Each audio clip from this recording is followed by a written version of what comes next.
Hey all, Hipper here. So today we're taking a look at the Tier 7 French heavy cruiser, the Martel, and this used to be my favorite cruiser in the game.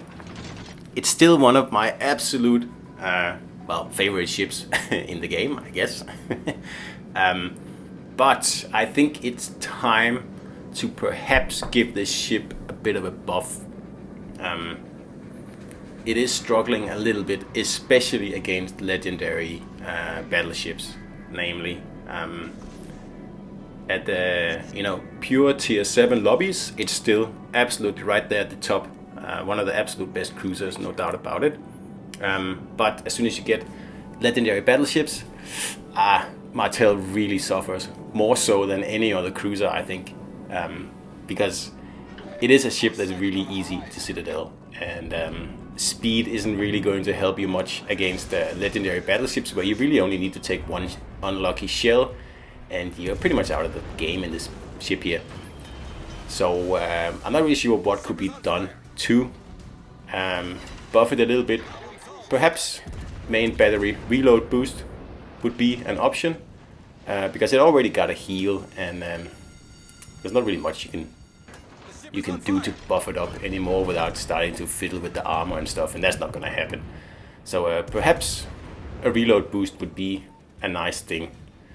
So in this battle here, I am facing a lot of resistance over here at B, so I am deciding to head over to A instead. And this guy here is going the other way. That's his problem. So I don't want to keep fighting with the Azuma there. I'm gonna save him for later. And instead, I know there's a destroyer over here at A somewhere, so that's a much better use of my time to see if I can't,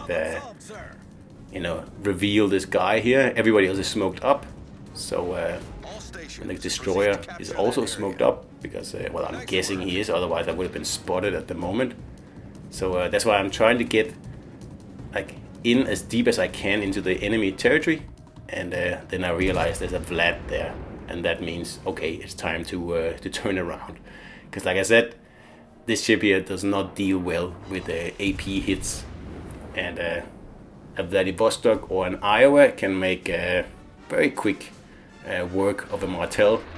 And like I said, obviously legendary battleships as well, they really are a massive threat. So the destroyer is unmasked, and that's really what we wanted to do here. Use the fast speed of this ship here to get into the cap and surprise this guy, and pretty much take him out, and then just run away after, because there's no way I can deal with a Vladivostok on my own. So the only enemy destroyer is down, and in a normal world that means we would have won this battle here, because the battle for vision has been won, because we're the only team with a destroyer now. So I'm just going to head back.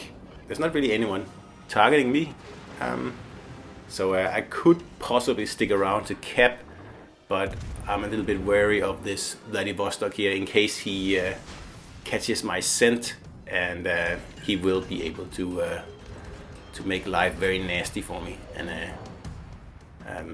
also a perfect play by me here, managing to get myself stuck in front of no less than 4 enemy ships. So yeah, it's a bit of a miracle I'm not removed from the map here. I should have been, because I made a massive mistake. And it's all because the Vlad misses his shot here. And I'm able to get citadels on the Belfast in the meantime. So yeah, a bit of a chaotic situation here, and it's probably an indicator that this red team here probably not the best team in the world. I mean, I shouldn't really talk here, because I'm the one getting myself grounded in front of half the red team, but it happens, and I got away alive, as crazy as it may sound. The Vlad hasn't given up though, but I'm up to speed now, so I don't really have to worry about him anymore at this distance here. So a bit of a surgical cut here. We get in fast, and in hiding, and then we quickly and easily remove the destroyer from the board, and then we run away and just keep these 2 battleships here if they actually would make any sort of attempt to spot, because I'm not spotting for them anymore now. So in theory I had battleship support, but really in real life I didn't have any support because these guys can't see anything, and at least the front guy, there's no way he can shoot over that island. So I'm expecting as soon as I get around this island, I'm gonna get another incoming salvo from the Vlad, and sure enough. But again, fast rudder, and the timing down, he's just wasting his salvos. And really that Vlad should have been dead a long time ago, because I have 2 battleships here, and but like I said before, they're kind of impeded by that island they're hiding behind. So this Vlad here and 2 of his friends, it looks like, he is still chasing that elusive citadel out here. That's you know, snaking away at 40 knots, and that's an impossible task.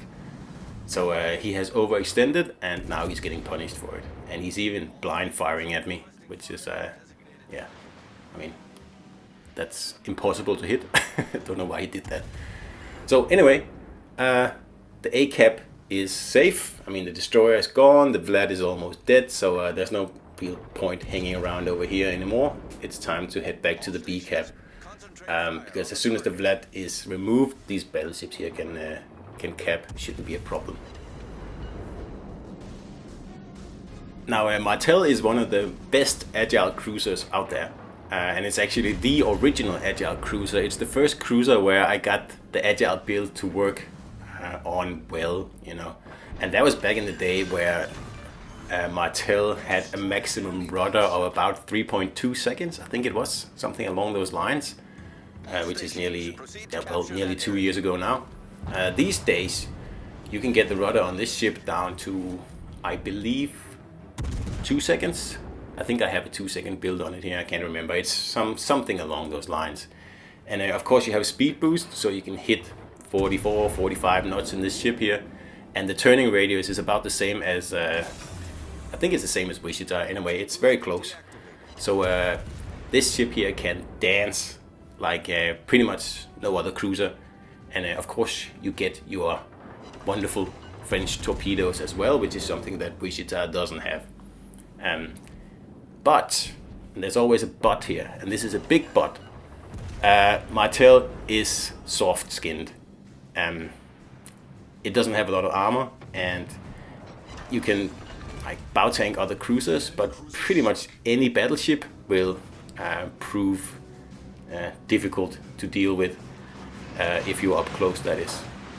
At more than 10 kilometers, you can dodge pretty much any salvo, just like I'm doing here. And this is cruiser fire, which is quite a bit harder to dodge than battleship fire.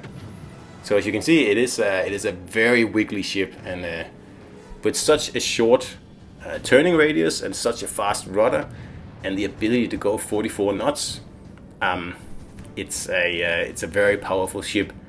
If you have an open map like this, for example, and you just have, like, you know, preferential matchmaking, not too many Yamatos and not too many Conquerors, also not too many Alaskas either, this ship here is going to reign supreme. The armor-piercing shells on this ship are not to be underestimated. They're not as precise as Hipper, but they are very nasty. The penetration is just pretty much out of this world. Unfortunately, I get to not show that with this salvo here because, I don't know, RNG, I guess. Because in my world, this is pretty much a sure citadel right here. I cannot think of a more perfect salvo, and yet I think it went just a little bit high because it took out a turret. It's like strange, but anyway, that was a Martel battle for you guys, and I still love this ship. I think it's amazing, and I have so much fun when I play it, just like Albemarle pretty much. So I hope you enjoyed the video, guys, and I'll see you out there.